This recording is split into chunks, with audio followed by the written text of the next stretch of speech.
Hey, to all my female baggage droppers out there, I have a question for you. Do you like gold or silver?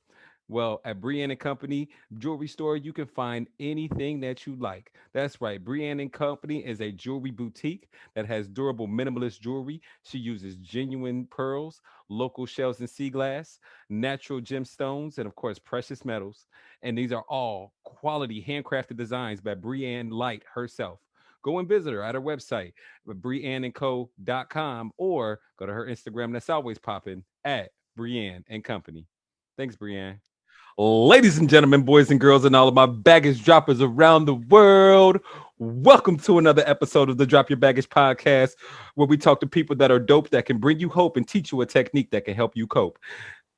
I am your host, Charles Woolfork, the self-talk engineer. And if you are on YouTube or Facebook, please consider hitting the like and subscribe button. If you're on a podcast, consider giving the brother 5 stars and give me some feedback. Today, I have been excited about having this brother on the podcast for weeks now, for about a month.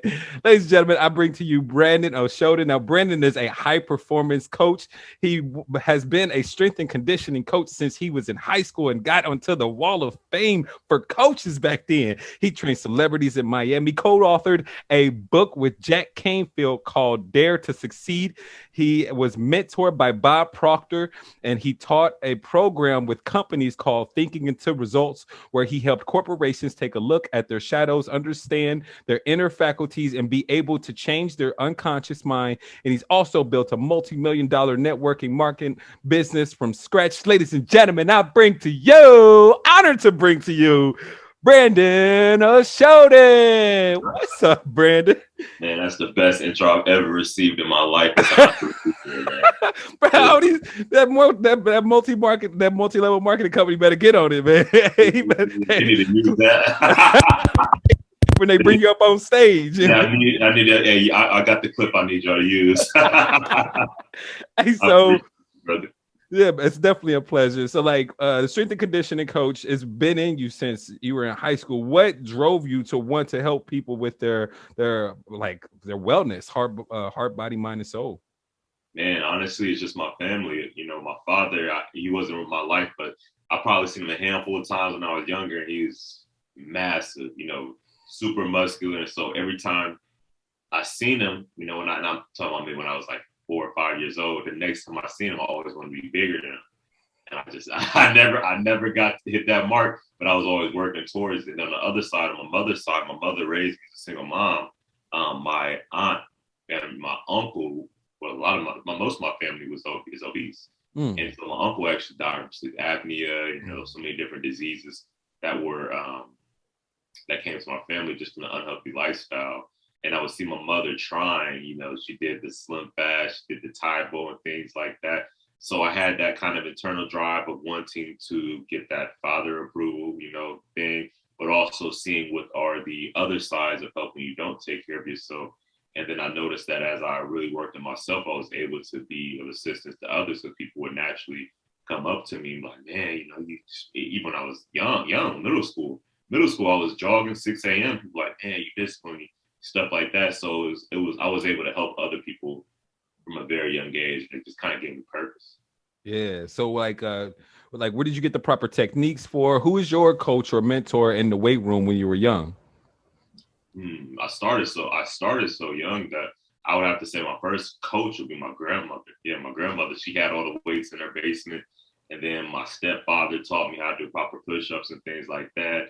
And then I would say I got my first official training when I graduated from high school. I met a guy who I actually just reconnected with over the weekend. So funny that you asked, but Phil Myers, he's a natural bodybuilder back in the 70s, and he would kill me in the morning. So 6 a.m. destroyed me like no other workout.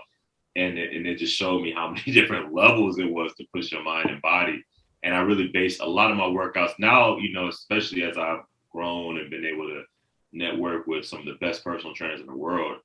I've learned from Paul Chek, I've learned from a lot of great coaches, but the foundation of my training really comes from those younger days, waking up in the morning, not being able to even move after the workouts with Phil Myers for sure. Bruh. So like when you were in high school, did you always know that you wanted to be like that coach, or where you're like, oh, when I grow up, I'm gonna train the best of the best and things of that nature?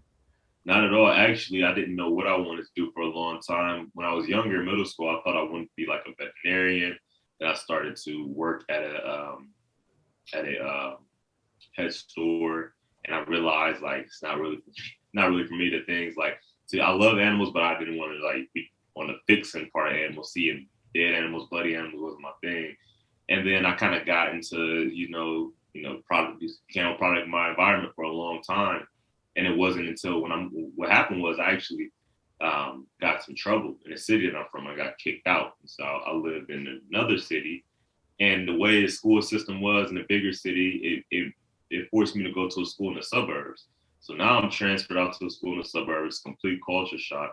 And I'm working out though all the time in the school gym. I'm joining teams, wrestling team, football team, track team, baseball team. I'm not doing no sports. I'm working out with every team and I'm not doing no sports. This guy loves to work out. I go to drop out of high school actually, because it was so hard coming from one of the worst school districts in the state of Ohio to like, school that's in a relatively wealthy area. And it was just not for me at the time. And I went to go drop out, and the school counselor actually knew the football coach from the city that I'm from, and he just took an interest in me. He was like, "Hey, listen, before you drop out, first thing I want you to do is take an IQ test, then I'll let you go." Took the IQ test, and he said, "Man, your IQ is the same as Einstein." He's like, "I think you just don't understand. I think you just haven't made the right connections yet." He's like, "Can you just help me out with the girls basketball team for this season? And after the season, we'll try to go." He's very smooth. He's like, "We'll get you some classes and stuff like that, just so that you can help me out with the team. And then after the season, you can go ahead and leave, and I'll support you however I can." It's all right. And I started training the girls basketball team, and they went to state. It was the best they ever performed. I loved it. I took all this stuff that I've been learning for myself and applying it to them, and just traveling around with the team. It was a great experience. But even then, I didn't know personal training was a job. I didn't know any of that stuff until like after I graduated. Right. So you graduate and you go off to college? I went to college for I would say like I saw it. Like I went there, but I didn't go in there. Like I went to campus. I went to campus. Yeah. I went to campus. It's like I saw it. I was there. I was at the weight room. I know a lot of college gyms. I do. They know me in the college gyms for sure. In Ohio, I'm all Ohio. Bowling Green gym, I've been there. I worked out in Toledo's gym. I worked out in all the gyms. All that. Just a gym junkie. I love it. So like, you ended up chasing a dream though. I mean, you told me about your story and how you chose the inconvenience of chasing after this dream as an entrepreneur rather than going back home and like living with your family, which you could have done easily. Tell us about that, man. That's super inspiring. Yeah, man. So, now I'm probably like 22, 21, 22 at the time. And I understand that I can be a personal trainer. And I already thought that. I looked at payscale.com, and I said personal trainers earn $21,000 a year. To me, I never really had a big plan or any type of plan for my life. I was like, $21,000, that'll pay rent at this little place. I can feed myself and I can do what I love, more importantly. Yeah. I was earning good income relatively. I was working at a gym at the time, and that's where I saw other personal trainers. But I couldn't be a personal trainer because I was the number one producer at the gym in sales, so they didn't want me to switch over. So I ended up quitting my job so I could pursue personal training. I really had no plan. And that's what led to all the financial, and then it was just kind of like, it was just like a snowball effect. It was just a season in my life where, I got evicted from my place because my dog bit the maintenance man, and I ran a U-Haul bus into like a fence at a storage center. So I'm just racking up debt. And, it led me to a place where I had no income coming in, and I'm at a gym. I'm training for free. So I'm trying to build up my brand. I'm not certified. So even though I have tons of experience and results, I have no certification. So the gym can't actually legally pay me. And so I'm just doing this work and bouncing at a nightclub a couple nights a week, but it's a Spanish nightclub. So I don't know who's running the club. I don't speak no Spanish. I might or might not get paid some nights. It's like, it's random. And if I do, it's $50. So I'm just, I'm chasing a dream. You know what I mean? Everybody goes through this type of season, and so it got to the point where like I had enough money to pay for my personal training certification. I'm like, pay for my certification, I'll get paid. Paid for my certification, did not pay my car note. I was in my car at the time. Car got repossessed in front of the gym that I was training at. It's a completely glass gym at that, so everybody saw it. My gym manager called me. Yeah, my gym manager called me like, "Hey, better come get your stuff. They're taking your car." It was a game for him, and yeah, I mean that's what it was. And so at that point, I had to decide what I want to do. I called a guy who was very successful and just kind of shared my frustrations with him. And he shared with me, he was homeless at the time. He had been in jail at the time. He broke most of his bones in his body at the time. And he started sharing with me more, I wouldn't say like the law of attraction, but just like understanding how the mind works. And that's what really led me, just him talking to me. And I think him more than anything, having the energetic integrity of, I've been there and I've moved through it, and he's a multimillionaire. I've grown through it. So just the experience of, being able to really take that in helped me start to learn, okay, let me get more information like this in my ear. Let me listen to, I remember I had an art teacher. He was like, you got to be, what do you say? He said, be relentless. And I was like, let me listen to something that's like, that's what I be needing to hear right now. And that's when I start really diving deep into that personal development. And that's what made all the difference to me. And actually, in relatively a short amount of time, I went from having absolutely nothing to earning over $100,000. I think it had to be just like a couple months. It was like, wow, because all the things were in alignment. Like I was already a hard worker. I was never lazy. I always wanted to work. I was always passionate about it. It was really my mindset. Mm-hmm. Come from poverty, come from inner city. It's just like, it's some things you got to unlearn and some habits that you got to undo to align with the opportunity that you be able to take advantage. So, once that mindset thing clicked for me, it was like the other things were in place. And that's when I found myself in Miami. And that's when I got back, I found myself, other people being attracted to actually work with me and pay. And I met a woman. Actually, it's a funny story. The gym I used to sleep at, they said, they found out that I was training outside of the gym. They said, hey, listen, you got an ultimatum. Either you quit training your own personal training clients because you can't do that. You work this gym, or you're fired. And I had a girl that's coming in on outside at late at night. I was trying to train on the low, and I quit. An ego thing. I quit. I'm not making no money. I'm like, and I'm back to being poor. And I go out to let her know because she's walking into the gym. I let her know what happened. She's like, oh, no problem. My dad owns one of the biggest churches in the city. We got a gym. You want to train? You can run your business out of there. Right back. I'm like, yo. And my life has been like that ever since. Alignment. So you trusted in yourself, though. You know what I mean? Like, trust God.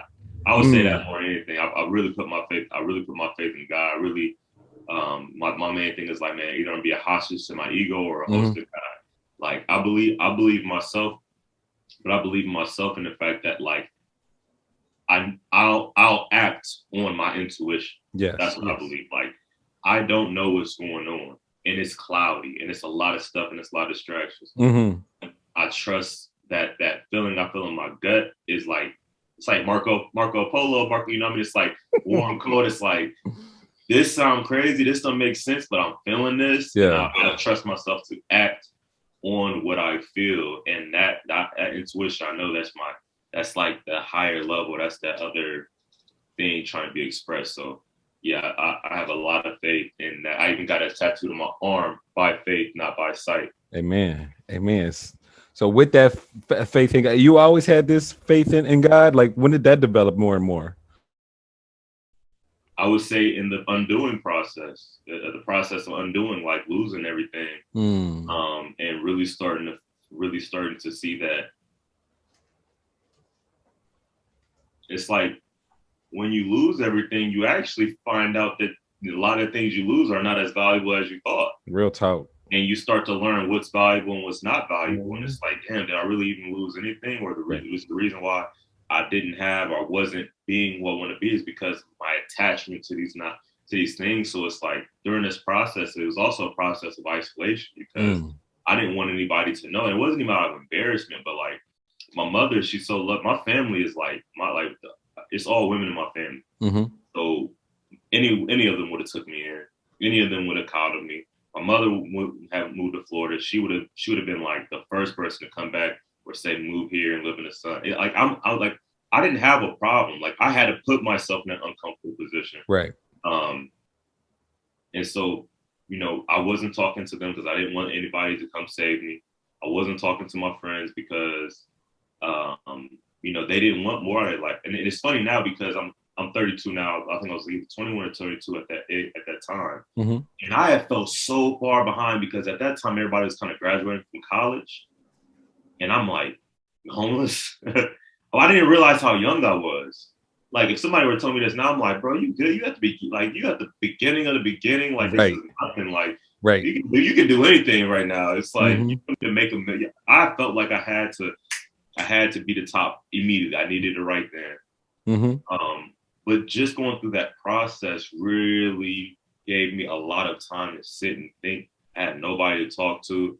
And so I found myself in really digging into, I had a foundation in Christianity, but I would just say like, I always was very intuitive and I could feel things, but I had an actual experience, that was like,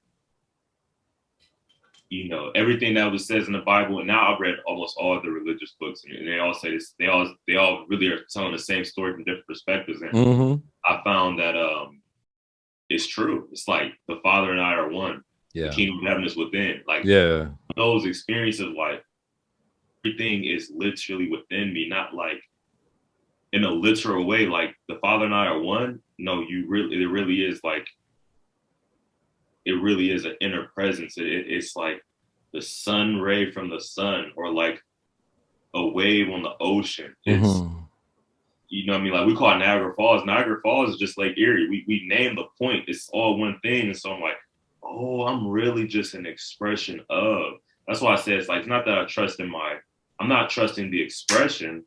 I'm trusting that what's guiding me to do this knows what to do. Yeah. Like, you rose the sun up, man. You so consistent with the sun. Like you got it. You know I don't know what to do. Matter of fact. So what you want me to do? Like that. Wow. Because everything I did went wrong all the time. It might work for a little bit, and then it's like a pendulum. It was like go this way, and then it come with equal or greater force the other way, and it's like this way is so easy. It just requires a surrender. So that came through that period. So with all of a sudden these, like I call them mini miracles happen, right? These little mini miracles happening one after another. You having that faith, that surrender became easier and easier. I would say the surrender became, it became easier and easier because of the results. Exactly. Yeah, because it's like it wasn't like it was like my life. I could actually see my life, and then when there was times where it was like the temptation to do things out of alignment, it was like, why would I throw away? Right. You know what I mean? Like, why would I throw away what's already worked? We know what's been working. So yeah, I would definitely say it became easier and easier because it just made more and more sense. Yeah. It was very practical. When I speak back, when it seems so mystical, but in the moment, day by day, it was very practical. It was like a real like conversation with non-verbally between God and I. Was like, oh yeah, I'm just gonna let you do it, and I'm just gonna like be the hand. Yeah. Like, which way? What do I do today? So it was the creator coming through you. Wow. I'm experimenting with that now more and more. I'm reading this book called the Prayer of Jabez. Are you familiar with the Prayer of Jabez? I'm not. It's a very simple prayer, and it's like I forget what book it's in, but it's the book where they go through the lineage of Abraham. And it's like this, we got that, we got that, we got that, we got this and that and that. And then all of a sudden it kind of stops and it talks about this guy named Jabez. And the Prayer of Jabez is what it's called. And the Prayer of Jabez is a simple one where it says, bless me indeed. 1 second. Let me not murder this one. Let me see. Okay. It says, "Thou wouldst bless me indeed and enlarge my territory, and thine hand might be with me, that your hand be with me, and thou keep me from evil, Mm, and that it may not grieve me." And God granted him that which he requested. mm. That's the very, and then it goes back to, and he begot this, begot that, but he had to tell this one little Yeah, story. that's important. That's Yes, important though. Like, yes. no, I'm so glad you said that, bro. Like, hey man, that's what I'm saying. Stuff like this. Mm-hmm. I'm telling you that like I needed to hear that. And this is what I mean. All right, so I used to ride around listening to the Bible, right? So when Mm-hmm. my wife, was practicing abstinence, all that, Mm-hmm. and she always talks about being in the car with me, riding around. I remember I'm like 21. I'm married my wife like after 2 or 3 months of us knowing each other. I'm young. I'm just coming off being homeless. Mm-hmm. In the car with me, everybody playing music, but in my car it's the Bible, right? Mm-hmm. And she always talks about, yeah, I remember every time I get in the car, he said, and he got this, and we got this, and we got so like that same thing you saying, Mm-hmm. like hear that part a lot, and Mm-hmm. it just says something that it just stood out to me. I feel it. It's like that stop Yeah. to say, and this was his prayer. Yeah. And then it's like, oh no, that means Wait a second. He just dropped the bar. Wait a right. second. I need to pay attention to it. There's a clue here. Message. I know exactly. For real. Shout out to the Wayans. Right. Yes. So I've been praying this every single day. And I'm not the most religious person in the world. But you can't deny the wisdom of the Bible or the Quran, you know what I mean, or the Torah for that matter. And I'm all about testing things. I tested tithing, always works out, and I tested this, and I'm on the podcast with you right now. I mean, come on now. All right, so you started training celebrities in Miami. How did you meet? How did you meet these celebrities, and how did you meet Jack Canfield? Bro, Miami, California. That's what I'm saying. It's so practical, but it sounds crazy. But like, all right. So again, just having that gut feeling. I'm out here at the gym. I'm studying and everything. I'm writing down workouts, and then in my mind, I'm like, this is why the mind shift was the main thing for me. I always did the work, but my thoughts were not in alignment with what I wanted. Mm-hmm. So I started thinking, if I already was the successful trainer that I want to be, what would I actually be doing? And so I started looking up on YouTube. And I'm like, oh, well, all these trainers make YouTube videos. Like I can see like these trainers are successful. They're making videos. They're sharing content. They're sharing ideas. They're sharing. Back in the day, there was like blogs, stuff like that. And I would read these successful blogs and I would learn about these trainers. And I friended them on Facebook, and I'll reach out to them. Most of the time, nobody said anything. Two guys said something. One, Seven Figure Sam Baxter, rest in peace, just passed a couple years ago or a year ago. Man, Seven Figure Sam was one of the biggest trainers in the world. Responded back to me, gave me tips. I went to his event. It's like, dope guy. Oh man. And Armando Cruz, I was in Miami, which could have connected with Armando. Man, Armando really, really helped me. Like what Armando gave me was this confidence, like a lot of confidence, and shared really important things like how to package my my pricing and present myself as a professional. And he showed me something that I never saw, never thought of, never even had in my mind was I'll never forget. I went to a gym in Miami, and he had his kids in the gym, and I'd never seen kids in the gym before. Mm-hmm. His wife and his kids, he ran the whole practice as a family. And now everything I do is as a family. So it's just amazing, these little things that happen. But from listening to them and watching these guys, I had a thought. I said, if I'm a successful trainer, I should make a YouTube video.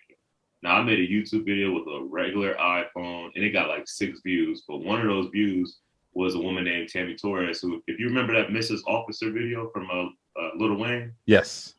she was the officer. Oh yeah. Yeah. So then she invited me out to Miami and to Fountain Blue, and we take this is early in Instagram, so we're taking pictures, and she's introducing everybody as a celebrity trainer and stuff like that. So what it did was it introduced me to a lot of people. So I met, like, I was most of the training, like there was like professional athletes and stuff there, but I met Dali Castro, Cassie Melinda, Jasmine Calla, like all these people, Batisha came from that camp. So it just kind of like helped my influence really early, even though she didn't even know. A couple months ago, I was literally homeless. Right? Wow. I mean, these people are throwing money, like hundreds. I was at the Fontainebleau, they're throwing hundreds of dollars in a pool. I'm looking at the pool like I'm about to dive in here, man. I'll never forget. I still see it in my mind, like, yo. And that was my first time in Miami. I'm like, it's different here. Like these people are rich. And but the biggest thing is when I got back to Ohio, it was a whole nother level of respect because now people are seeing me as, oh, you train this person. Even though I've been in here the whole time trying to train y'all for free. But people need to see somebody else do it. You know, people just want to be on the clout. And so that really started to build things for me. And then I guess, you know, just them introduced me to other people within their network. Then my barber, I started training my barber, and he, teaching him to use my first people, I taught TIR, thinking into results. Mm-hmm. He used the program. He achieved his goals, a singer and an actor on VH1, a show called, one of those housewives shows, can't remember right now. It was like one of the ones in Hollywood. He was married to, he ended up getting, this is a crazy story, but he ended up getting married to R. Kelly's ex-wife. Mm-hmm. And so I was on the show, I was his trainer. And it's just like stuff like that. It's just like, but it was all very practical in the moment, like next step. I can never see how it would have come about. You know what I mean? It's all talking about in hindsight, it seems like. But back then it was just like one opportunity led to another opportunity led to another opportunity. That's why I said the main thing was always being present in the moment and having humility and knowing that it's God, it's not me. And because it's God, let me not mess up what he got right in front of me. Amen. That's why I treated it with respect, and it led to another opportunity and it's continued to keep going from there. Dude, like, and it's just literally like, for one, you're a YouTube success, right? Off of 6 views, right? I never had a lot of people, never. I trained Jordan Woods, but she was like, when I was training her, again, because I was out there, you know, I got connected with her mom. Her mom was like, my daughter can help her, and they're just nice people, and like I know that. And she was like, oh, yeah, one of my best friends is Kylie Jenner, right? And I'm like, oh, that's what's up. But this is like early. This is like 2014. And I don't watch TV, so I know like Kim Kardashian's famous, but this is like she had to be like 16, 17 years old. I'm like 24 now. And it was like, it's just early. But, you know, it's like all these things are really is like, it wasn't like Jordan was now. The whole thing was like, kid, it's just like, I don't know for whatever. Well, I do know why. It's grace. For whatever reason, I'm in the right place at the right time. And as long as I fumbled that rock a bunch of times. You said you fumbled it? Oh my gosh! So I had a business and I wanted to partner with Floyd Mayweather. He's my favorite boxer. And so I go to meet him, and it's like a real short meeting at a club. One of my people was throwing a party at the club and paid for him to come to the club. So I got like 2 seconds. All right, I'm my people hit you up. I'm going back and forth with people for weeks. It's going slow. It's not really moving, but he's my favorite boxer. I want to do business with him. Meanwhile, again, Grace, I get connected with Manny Pacquiao. Oh, wow. And his coach, like, I think his last name was Roach. And they want to do it. They want to move on it right now. They want to do business, right? And I'm like, I'm still a young kid. I'm like, nah, man, because they ain't even fought you. I'm like, nah, I'm loyal. I'm being loyal. Oh, wow. Man, I messed up on that deal. He did that deal with my company. It was the biggest deal in the whole. Oh my crap! He put the whole Philippines on what we had going on, and Floyd never connected. Never. Like, what's the chances? Like, even just how it all came about. It's like Grace came in, but I was like, nah. Floyd Mayweather, that's what I'm going with. Yeah. As if you had, like, both of these are crazy opportunities. Like, how you gonna turn down? I don't know. That ego, man, that ego. Yeah, crazy. And so throughout your journey with you, like, of course, learning about the law of attraction and how the mind works, you obviously ran into the consciousness of who Bob Proctor was. Tell us about that. Yeah, so that was early. That was literally after I had talked to my mentor, and I was sleeping under the parking garage, waiting for the gym to open so I could take a shower in the gym, take another nap under the table. You know what I mean? Just get myself together. I started listening. I'll listen to this. First thing I listened to was Earl Nightingale, The Stranger's Secret. And, YouTube suggested another one, and it was The Secret. And then I heard Bob Proctor there, heard Jack Canfield there. And then I started looking at Bob Proctor stuff, You Were Born Rich, and all this stuff. So I ended up being at a event with Seven Figure Sam, Armando, Dax Moore, some of the top trainers in America, and even outside the country were there. And they had a guy there from a company, Celebrity Press, that were doing a book with Jack Canfield, and they were all talking. At this place, they had Barack Obama's finance guy there. Like, Oh wow. these guys were up. I was not up. Like, I wasn't successful at that time. Like, nothing was going on for me. I was like the only person who did talking about, oh yeah, we're doing $20,000 for this charity this week. Who wants to put in on this? I'm sitting there like, oh yeah. I'm inspired because I know it's more, but it ended up coming up like, it ended up being like, how'd you kind of like in the nicest way possible, but like, how did you get here? Like, in this room, you're not really qualified. We like you, but you're not really qualified to be in the room. And so I shared my story, and it was like, oh, you know what I mean? And the guy was like, oh yeah, we got a book called Dare to Succeed. You should definitely do that. And that, Jack Canfield and Bob Proctor are good friends and a mentor. And so from that, a guy named Arash hit me up. And Arash is like a long-term mentee for Bob Proctor, like right-hand man, does a lot of the sales, this program, stuff like that. And he called me personally and was like, hey, I think that you would do really good actually teaching this program because you're obviously actually putting it into work. And that's what me, anytime I listen to something like you said something, I wrote it down. Yeah. I'm not about to get that book. Like, always immediate action. And so that's where I got the opportunity to work with Bob Proctor, and I did it. And it's been incredible. It's been a foundation for like so much. Like, that was years ago, and I worked with him and I taught the program and things like that. And I'm still being blessed from that knowledge and connections and thought of this. I still teach. I literally just taught my team something from the 333 story, how a guy in Canada had a tornado in his area, and by using his mind, and it's funny because like a lot of people saw the same tragedy, but he decided to make $3 million to get to the city in 3 days from the event that happened, and do it in 3 hours, and they did it. So like I still teach so many of these principles to our team to this day from things I learned from Bob Proctor years and years and years ago.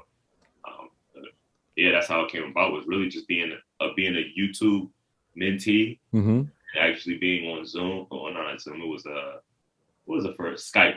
We did Skype. It was some other type of thing we did, and then going to Arizona, meeting him, learning from him, and then applying it my whole life, the rest of my life.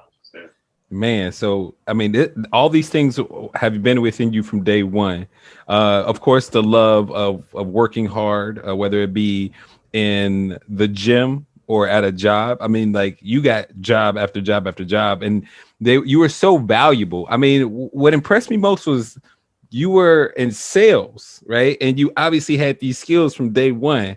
So I guess with your enthusiasm for working out, your sales skills, I mean, obviously were great within that realm, but now you've applied them to so many other things as well. Apparently, like you applied them to a product that you have other people believe in. And like I know with network marketing that the one thing that I love most about network marketing is the leadership. So like, what do you see as the main foundation of a good leader? I think it's being an intelligent follower. Like, to be a good leader, you have to be an intelligent follower. You have to have humility. And what's funny is, like, I don't know, maybe it's just the environment that I grew up in. I was surprised when I learned I knew how to sell, that I had sales skills, because I never thought of it like that. When I was put in my first sales position, it was at Blockbuster. Oh, wow. And I sold them. Everywhere I've gone in sales, I've always been top 5, the best at, or move the company up. You know what I Yeah. mean? And I did really well here, with that in network marketing for a while. But it's like you can't build a team based off of sales. Mm-hmm. You have to develop leaders. You have to actually duplicate yourself and develop leaders. Yeah. It's not about selling products. It's really about leading people. And a good leader duplicates themselves. Mm-hmm. And so I actually had an authority problem. I think it's because like the whole father, that consistent father thing and all Mm-hmm. that stuff. So you can't really lead somebody if you're not willing to be led. And so Mm-hmm. that's why I say like Mm-hmm. being an intelligent follower. Once I finally submitted, because I'm like, no, I do it myself. I do myself. I do my own thing. I don't need to follow no system. I've done it. Once I got rid of the ego and once I really humbled myself and said, somebody's got greater results than me. And I don't want to be the reason why somebody who's coming after me isn't able to take care of their family and have the same opportunity that I have. So let me become an intelligent follower. Once I humbled myself and I started to allow myself to be led, which is so uncomfortable, I got way better results because I got to see my shadows, my blind side. Somebody could point out to me, and because the trust. And another thing is trust, because the trust was there and the respect was there. That I respect the results that this person has, and I trust them that they're not trying to hurt me, but they're saying this because this is in all of our best interests. To say, hey, listen, these are the things that you're not doing. So because that was there, I was able to actually work on those things. And then now that I've had that actual experience, I now can show other people, I can be that for other people. You can't give what you don't have. And so 100%. that's what I was missing. I wouldn't allow anybody to lead me. So I couldn't really lead. I could just wow people with my skills, but I couldn't inspire them to know, hey, the same thing with you. And so I allowed myself to be led. So I'm sorry. No, that's it. So your impact and your income both had a cap on them as long as you had that ego in mind. 100%. Yeah. 100%. It's so funny. I think I talk about it now. It's like a few years ago, I was partnered with the company, and I was lucky enough that when I came into the business, one of he would have been a Hall of Famer. He's probably earning over $160,000 a month. Wow. Wow. We helped 18 people in Ohio become millionaires. Wow. And my very first week in a business, I had hit a high rent because I can sell, and I can sell because I trust myself and people do trust me, right? Because I wouldn't do anything or put my name anything that wasn't on my character's worth more than that. Yeah. So like even though like I didn't know what I was doing, I was moving quickly. Mm-hmm. He called me. This guy called me. Guy that helped 18 people become millionaires. This guy who was earning more money in a month than I even set my goal to earn in a decade. You know what I mean? Like, and he's like, okay, man, listen, I heard about you. I'm ready to take this to the room. Let's do this. Boom, boom, boom, boom, boom. Laying up the game plan, right? Yeah. Like, I got it. You know what I mean? Like, no, that sounds I don't think that's right. It sounds like a scheme. You know what I mean? Like, I don't want to do it that way. I don't do it like just ego. It's like, and I was young, but at the same time, it's like I see other people do it now, and it's just like that's why I was saying before. It's like disappointment. Mm-hmm. It's disappointment because it's like I know what it's like because you think you know and you don't know. Yeah. But I'm disappointed that you're missing your blessing. Like, for real. So you jump right into it. On the Drop Your Baggage podcast, we talk to people that are dope that can give you hope and teach you a technique that can help you cope. And that technique is the mental and emotional release process. With the mental and emotional release process, if anybody out there would like to experience it themselves, please go to charleswoolfork.com. There's a form on the front page. Go ahead and fill that out, and I'll definitely hook up with you. And this is where we help people drop their baggage on the Drop Your Baggage podcast. So you wanted to get rid of hurt and disappointment. You already touched upon it. Go ahead and tell us more. Yeah, so I, just during this whole process, it's funny. I was talking to my mom too, and it's like I might have picked this up from like this thing where we like to just try to save people. You know what I mean? It's just like, and it's really, really just now hitting to me now how much of an ego trip that is, even that anybody needs to be saved. You know what I mean? Like regardless of the situation, it's like the same guy within me, the same guy within them. It's like, yeah, I come in and I'm a light. but like I don't need to save anybody. And I was trying to save people. Like, okay, you don't have a car. Here's a BMW 745. Here's my car. I'll get another car. You drive this car. Like, okay, you need your own car.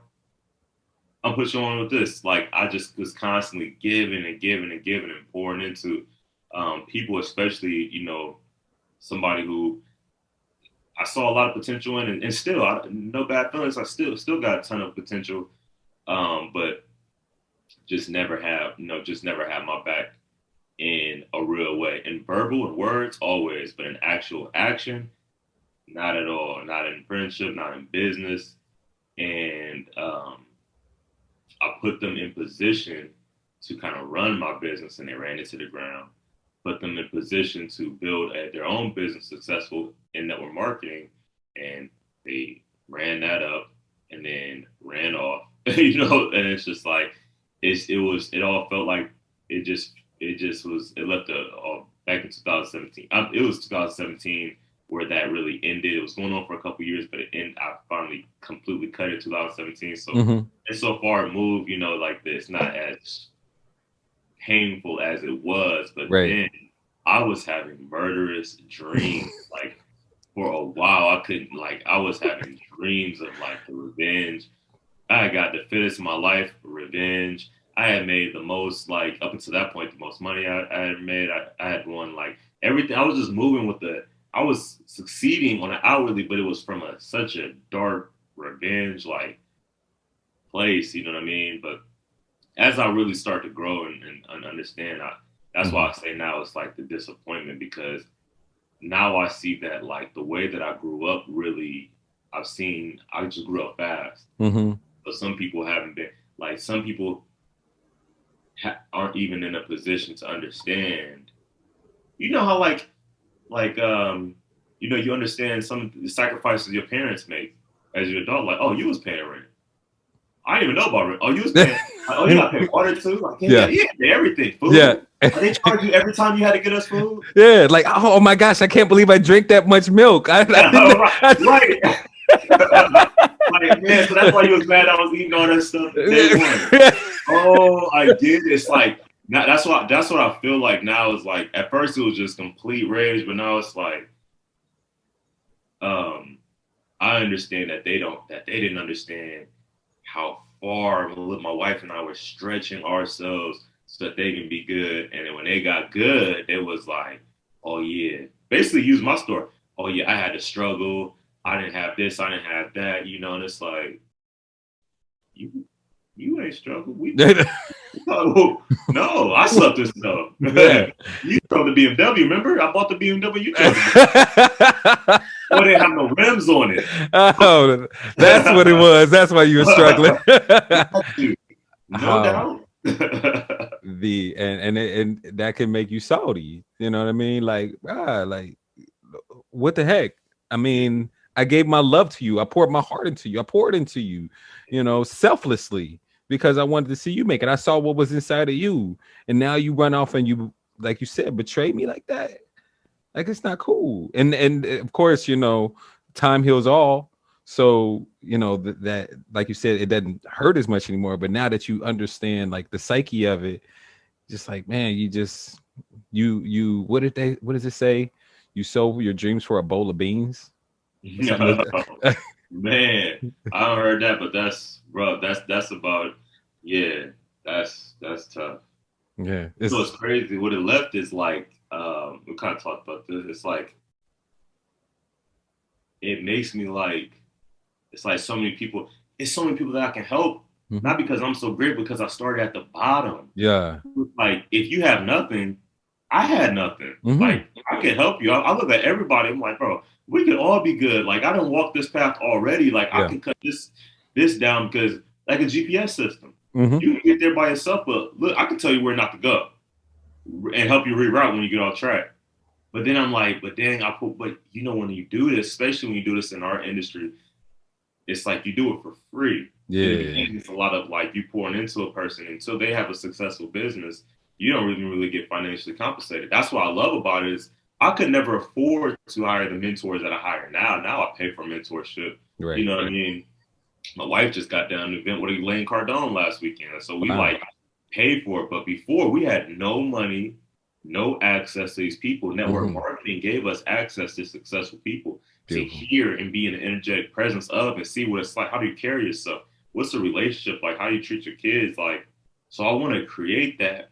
And we have been, but I always feel like, man, pouring and pouring and pouring, you know, when is that, when at what point do I put my hand in here and it get bit? You know what I mean? Like, Yeah. oh, you're strong enough now to do it to do it. So that is one thing that is left behind. It's like I can still feel and we call it what it is, it's fear. Because I don't want to feel how I felt when that had originally happened. I never want to feel like that anymore. So it's like it's a fear of that being let down like that again. Fear. You saw my list, so I hear fear. I'm like, what? What's the fear of being let down, aka hurt and disappointment? Yeah, yeah. Let's get rid of that. A couple more questions potentially, like with you being hesitant or gun shy about that. How much money do you think you're leaving on the table by not helping potential? Like how much money do you think you might be leaving on the table by not helping some of these people to their full potential?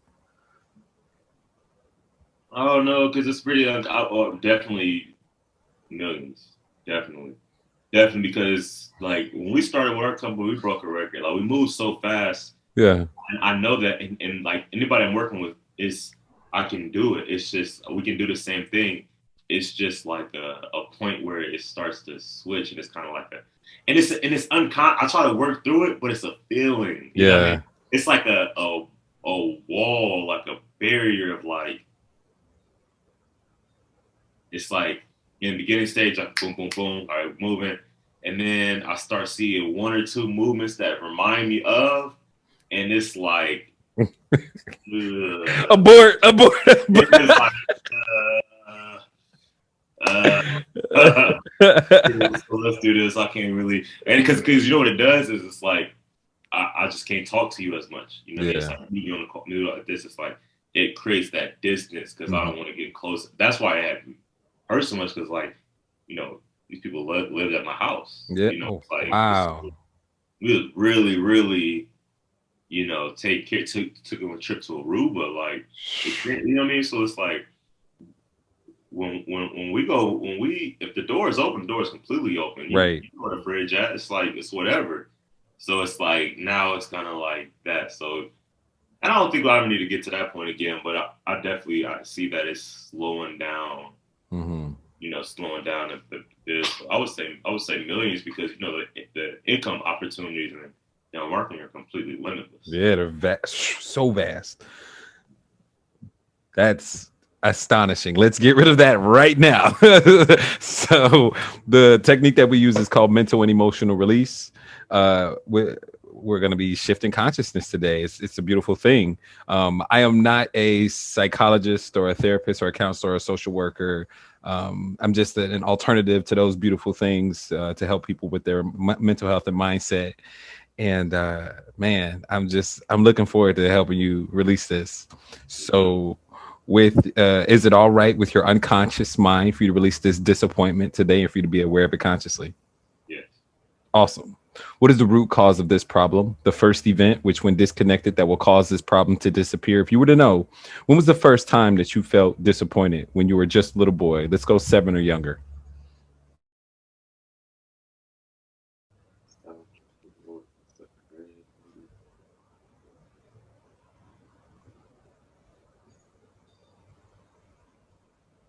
Dang. Oh, man, I don't know, but you know what's so funny? Oh man, you're good already. But dude, that's so crazy, man. Hey, y'all, listen, if you're watching this podcast, go to his page because it make me think thoughts I never remembering things. I don't know what he did, but I'm remembering stuff already. Like, now I think about it, it's funny because I've until I was maybe 27 years old, I never lived in the same place more than a year. So I moved around a lot. And so I was always a new person. And I would only have friends in a short amount of time. So I'm thinking in second grade, I'm thinking like I had a friend that was like, I'm an only child for a little bit, and I think that it might have been he moved. It's hard to remember all these things, but I just remember like very short relationships. Like it was always a couple 8 months, a school year. Ah. You know what I mean? Like no summer. Like it's always like clips, clips, clips. Mm-hmm. So dang, that's crazy. Like to really like think of that. You know. Mm-hmm. So second grade, you had a friend, and he moved or you moved? Um, he moved first, but then I moved. You know, at the end of the year, he moved before the end Yeah. of the year. I'm thinking seven. I just remember second grade, and I had a friend, and we went to. I was at a new school. The only person my classes I really connected with. Mm-hmm. He moved, and his grandma lived down the street from my grandma. And I lived with Mm. my grandma, Mm-hmm. and then I remember one went down there one day, and he's just gone. He Oh, moved. So I don't know what happened. Now, as yeah. an adult, if somebody moves like that, it was probably something bad happening. That's Mm-hmm. something that, they were just gone one day. And then, but of course, I moved at the end of the year, the school year. But that initial, where's he at? Oh, he's gone. Oh no, like that feeling of disappointment. Like I can't believe, that only that one friend I had gone. That's deep. That's a good one. Really good one. All right. So this one is this technique, mental and emotional release, is a systematic guided meditation. So you can go ahead and of course, there's the three things that you need to do before, in order to have a profound experience. Number one, you need to use your imagination. Mhm. Number two, you need to follow directions. Gotcha. Number three, you need to trust the process. Know that I'm your guide, and I come here with love, and I'm going to help you go through this easily and effortlessly. And also, we got to make sure that we reestablish your timeline since it's been so long. So with your timeline, your past can be to your left, to your right, or behind you. If you were to know, where's your past? Uh, First thing come to mind is behind me, Where's your future? in front of me. Perfect. Or, yeah. Sometimes I think of up like Okay. this, but in that instance, I thought in front of me before of at a higher What, frequency. what does your intuition tell you? My first thought or my gut? My gut goes with this like up. Like And I feel like my past is really low. yeah, I'm moving through like I'm ascending through like I'm having it like I'm moving through time maybe this way, but my experiences are coming as I allow myself to expand and be more open. So like hmm I really feel like because I've had experiences of no time and being in all things, you know what I yeah, mean? So when I think of like how I'm actually experiencing things, I feel I'm experiencing the moment, which are all there is, but it feels slow and dense when I'm in a lower vibration, yeah. and I'm experiencing it quickly and fast in the future, and when I'm in a higher vibration. Yeah, yeah. So with the higher vibrations, if you are ascending, which you always are, it makes sense for your future to be up, and of course Mhm. for your past to be behind you. I mean, a lot of that's a common saying. In fact, where it's kind of a cliche that you just leave the past behind you. Yeah, Yeah, yeah, cool. Hey, bro, I've had people that believe in past lives. All right. I had an experience where I had genealogical pain with fear, and slavery. So, everything anything and everything is on the table. So your future can go up. Perfect. All right. Since this is a systematic guided meditation, you can go ahead and close your eyes and relax and let me know when you're ready for the process to drop your baggage. right. Awesome. Now, just imagine floating up above your timeline and float deeper and deeper and deeper into the past, above that first event in which you felt disappointment when you were just a little boy, and hover over that little boy at the house, seeing what he's going through. Just look at him from a third person point of view. Let me know when you're there. Yeah. All right, now stay there. Don't move. Just stay hovering above him. Now, just ask your unconscious mind what it needs to learn from the event, the learning of which will allow you to let go of the emotions easily and effortlessly. Your unconscious mind can preserve the learnings so that if you need them in the future, they'll be there. Just tell your unconscious mind to preserve the learnings. This is an exercise of forgiveness and acceptance. Forgiveness for yourself and others, and acceptance for yourself and others. Who do you have to forgive? What do you have to accept? Who do you have to accept? As you look at that little boy, focus your attention upon how hurt people hurt people. We're all doing the best that we can with the resources and consciousness that we have. We can't control anyone else's actions, but we can control our response. We can grow stronger and wiser and learn from people's actions and mistakes. Other people's actions have nothing to do with you. It's only a reflection of their baggage or whatever they're going through at the time. And we're better people than we were when those events occurred.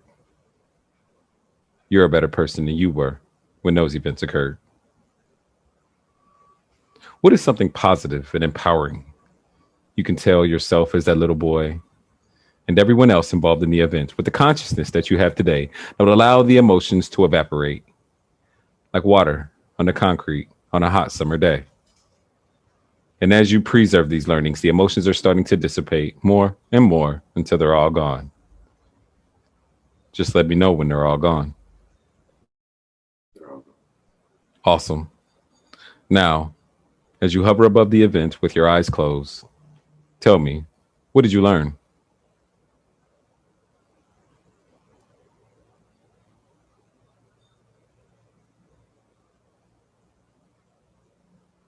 Really, just people come in and out in your life. It's just like a movie. It's just an occurrence. It's not. It doesn't have to be. You don't have to grasp on anybody or hold on. It's time to go. Enjoy the time that you had. Let go. Mm-hmm. Enjoy their presence. When Mm-hmm. it happens, but you never know when the scene may change. It's, nobody's right or nobody's really right or wrong. Mm-hmm. This is just it. Mm-hmm. Story is what hurts. Mm-hmm. Not the actual events. The story created around. Mm-hmm. That's right. Now, with you looking at that event, and what can you take from that event? What can you learn from that event and carry into the future with you? Be present. Be present with everybody. And just really enjoy and get from. And it keeps coming back to just being present and learn as much in the moment. Just be full in that moment. And when that moment ends, allow it. Try to grasp, hold on. Because that's the part that hurts. Now it's like more of an attachment to him. That's right. Very good. Now, with your eyes closed, just imagine floating up above your timeline and float deeper and deeper and deeper into the past, above the dinosaurs during the prehistoric age. Let me know when you're above the dinosaurs.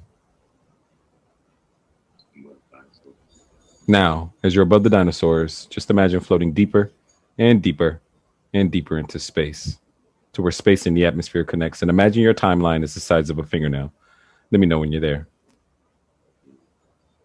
All right. Now just imagine floating there, weightless, in space, and ask yourself now, where are the emotions? Tell me, are they there or have they disappeared? Now. There's no emotion. Awesome. Just imagine floating down inside the event. Seeing through your own eyes as a little kid and check on the emotions. Tell me, are they there or have they disappeared? Now. Awesome. Float back above the dinosaurs and then float into space to where space and the atmosphere connects. Let me know when you're there. Yeah. All right, listen closely. Float very, very high above your timeline, above each and every event in which you felt disappointment, from birth until now in chronological order. Don't skip one event. Preserve the learnings and let go of all those feelings of disappointment all the way back to now. Go. So, Awesome. Float down into your body and open your eyes when you're ready. Welcome back. Yeah. You say what? thank you. Oh, no worries.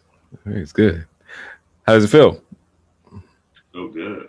I felt, yeah, crazy because I meditate all the time. I do feel like I'm just coming back to my body. So that's pretty good.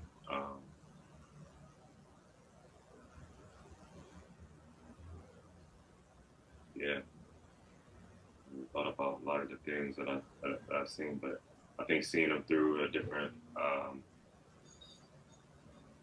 seeing uh, some situations happen when I was younger through a man's eyes, definitely like I keep moving, so I guess I just I was like burying or moving on. I just forgot these things, and now to look at them and take the sting out of it, I definitely feel released, more expansive. I felt it from the very first one, and then moving forward, and as I started to think about some of these things, forgive and forgive some situations, forgive myself, because all things weren't done to me. There's things that I was doing, I've done also. Space, I guess, would be to make like if you delete some photos from your phone and you just got more space. Just that space, I think, is the best way to say it. Just lighter, more expansive, mm, more peace. Mm. Beautiful. Wow. Wow. All that in like 15, 20 minutes. There you go. um, so let's go ahead and test it out. So, do you smell bacon? No. Okay, that was a question to get your mind off of the meditation. Changes. Am I supposed to? Can you remember a time in the past in which you used to feel that old emotion? And go back and notice if you can feel it, or you may find that you cannot.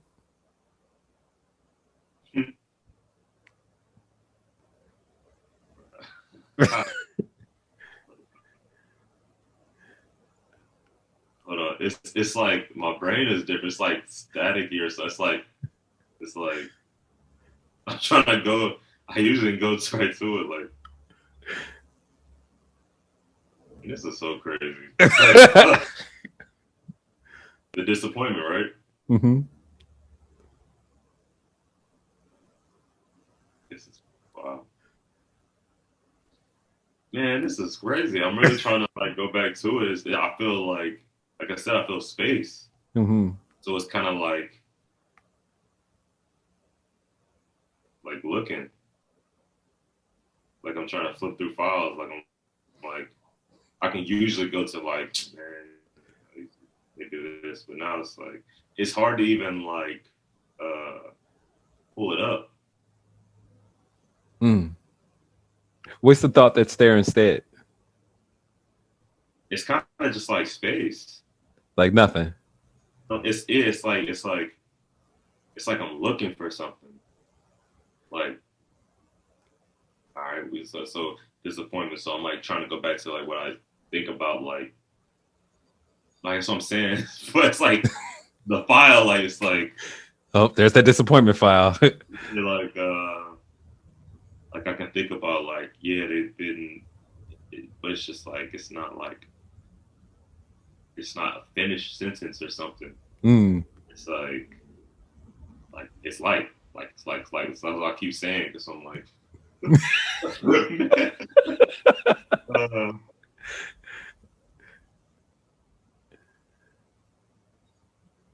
Mm. Mm-hmm. you think of something else. Different disappointment.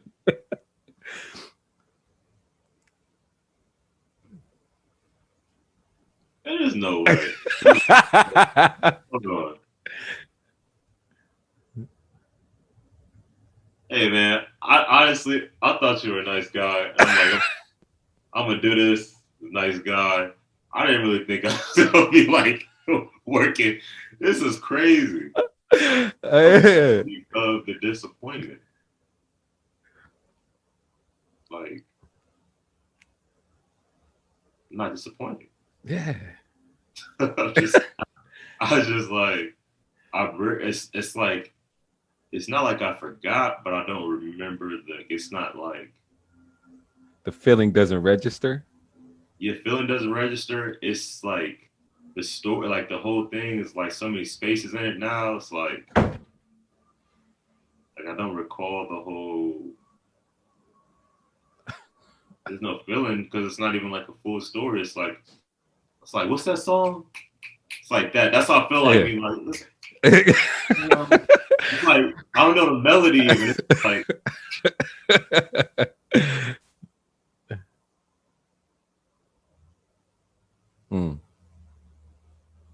It's gotta, yeah, that's awesome. Good. It's gotta feel good.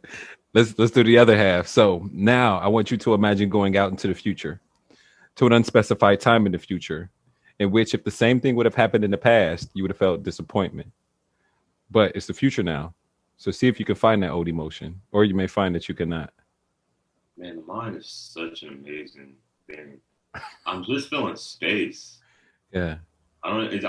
I'm trying to figure out the right word to articulate, but it's like, all right, so I just made a whole scenario. Mm-hmm. Like, all right, if I do all this, and then it's just like it's nothing. It's just like Does it feel like detachment? I guess that would be the best word. It doesn't feel like it's no. It's just like there's no story to it. There's no.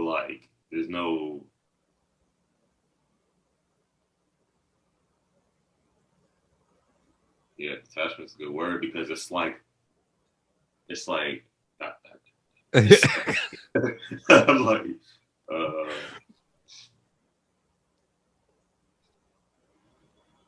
how long does this last? Forever. Swear, that's amazing. I call it the Santa Claus effect. And for all my listeners out there, yes, you have to listen to it again. The Santa Claus effect is okay. So when you're a kid, you have the consciousness of Santa Claus. Hopefully, none of your kids are around. You have the consciousness of Santa Claus, and that's a Santa Claus world. You believe in the milk and cookies, naughty or nice list, big guy breaking into your house, dropping off presents. Like, oh snap, Santa. And then your consciousness shifts, right?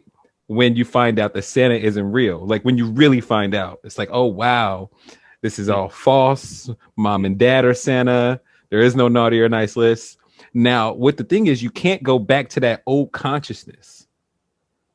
You see, you can't go back to believing in Santa anymore, no matter how much you want to, because that new consciousness is there. It works the same way with mental and emotional release, this process. You shifted your consciousness over to something totally different than what you thought it was in the past. You have a new story. You have a new look upon life in that realm of disappointment.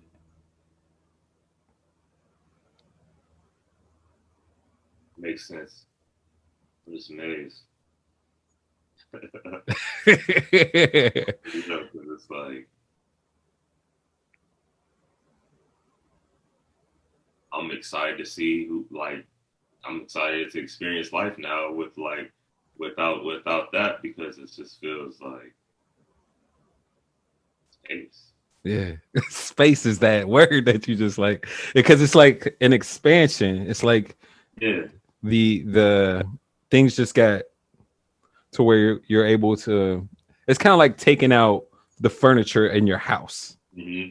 You know what I mean? The things that are just collecting dust. You know what I mean? It's just like these things were just in the back, like just like around. Mm-hmm. You go like I got these books around. If there was nothing there, it's just like the same room, but there's more space. It's just like you can feel them, even though I'm not reading the books, but I can still feel the book.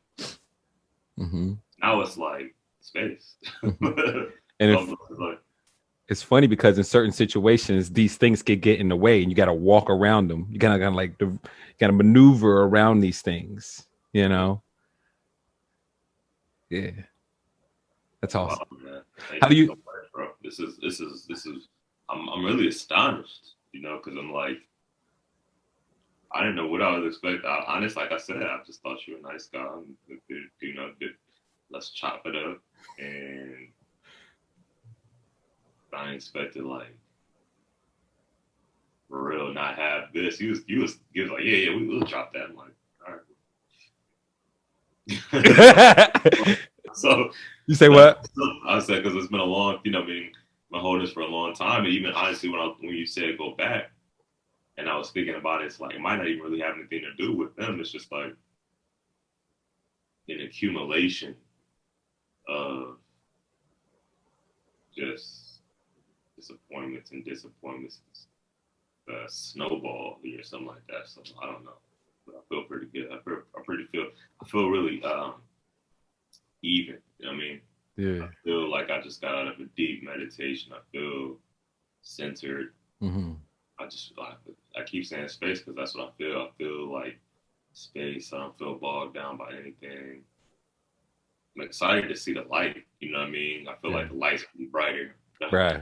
I got this room. Uh, Dog, there's so much more. Like the people that I work with, you've only released one emotion.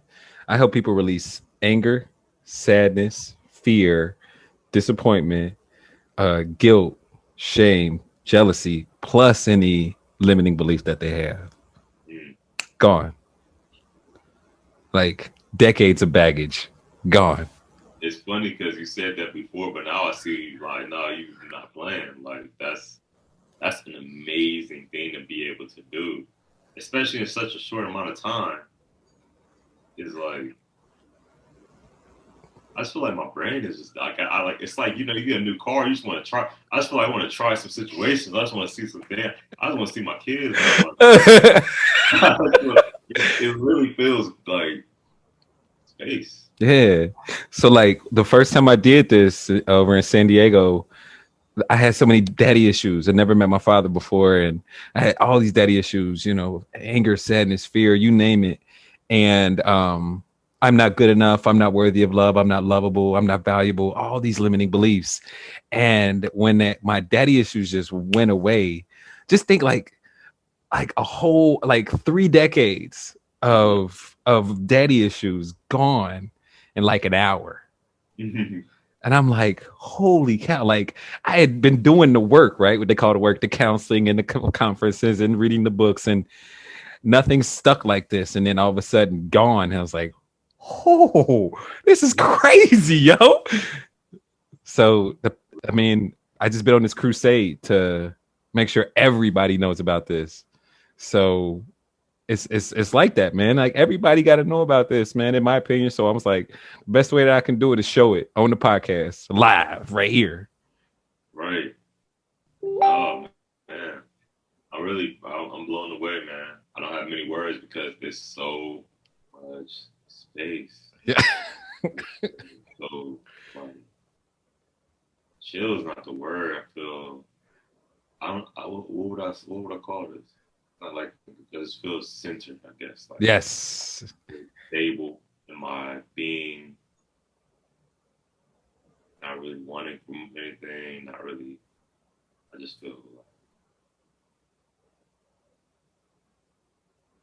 I'm just enjoying it. And then now it's like, man, Wow. How do you feel about that scenario from back then now? Let's can you put that into words now, please, for everyone out there. The one with the guy and he used your story and everything. Like how is that shifting now? nothing. It's like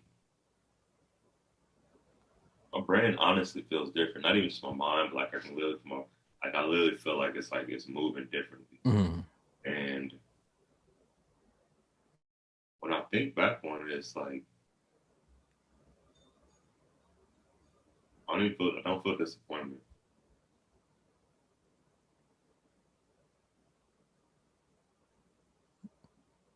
It's it's a guy now. It's just like this. I don't know. You know what? Because like now, how I feel about it is more like that first thing when I went back to like the what was that second grade disappointment, where it's just like the way that things are expressed into the world, like the way that people enter and exit the scene or the screen. Bless you. Thank you. But the way that people are entering and exiting is just the way that it is. It's just like, because honestly, when I think back on it, the exit came before the exit.